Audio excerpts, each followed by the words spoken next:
Pada akhir-akhir ini di Indonesia sering dihebohkan dengan viralnya pernikahan. Pernikahan yang dilakukan bukan hanya tentang pernikahan yang mewah, namun juga pernikahan yang dilakukan dengan rentang umur yang berbeda.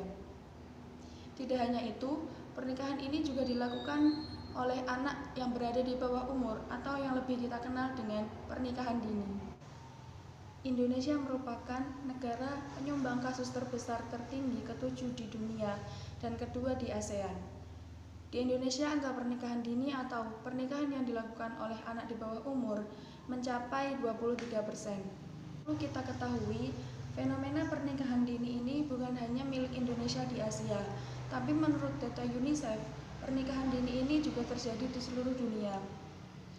Pernikahan dini terbesar di dunia terjadi di Afrika dan Asia.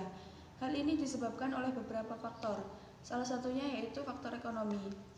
Hal ini biasanya terjadi di desa-desa atau daerah-daerah yang dimana kemiskinan itu masih menjadi faktor terbesar di dalamnya.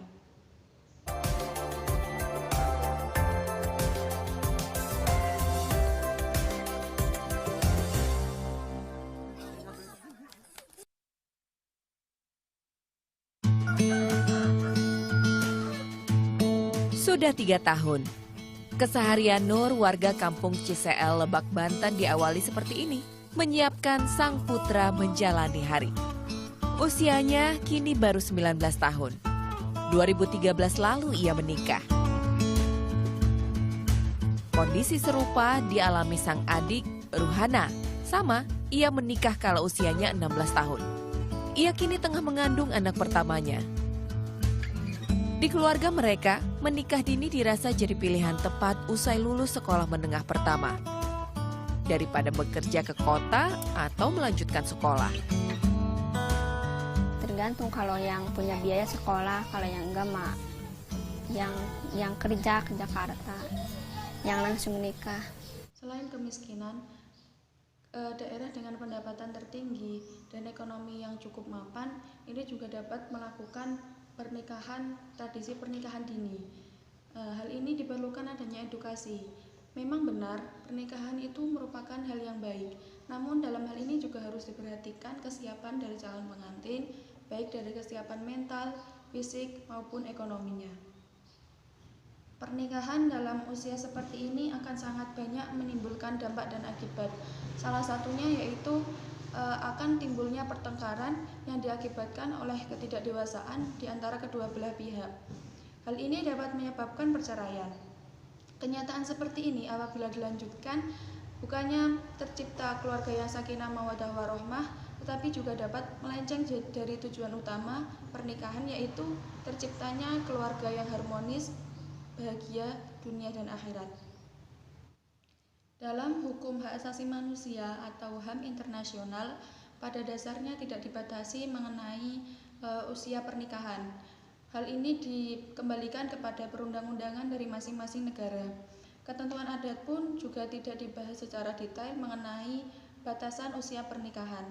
Kedewasaan seseorang dapat dilihat dari perubahan tubuhnya.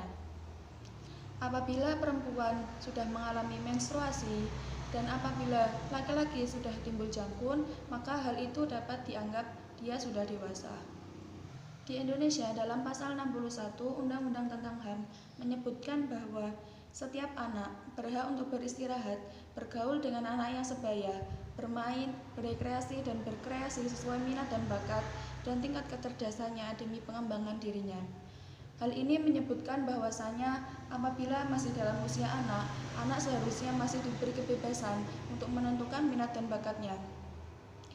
Menikahkan anak dalam usia dini sama saja dengan mengeksploitasi anak, merenggut masa kecilnya, dan anak harus memikirkan hal-hal yang seharusnya belum mereka alami. Berkenaan tentang pengaturan HAM, pernikahan dini atau pernikahan yang dilakukan di bawah umur ini dapat juga dianggap pelanggaran HAM. Apabila memanipulasi data, bukannya akan menyelesaikan suatu masalah, tetapi akan menimbulkan masalah yang baru, yakni psikologis pada anak. Oleh karena itu, hendaknya negara mempertimbangkan ketentuan yang telah disepakati di kancah internasional maupun nasional. Sekian dari saya, kurang lebihnya saya mohon maaf. Wabillahi taufiq wal hidayah. Wassalamualaikum warahmatullahi wabarakatuh.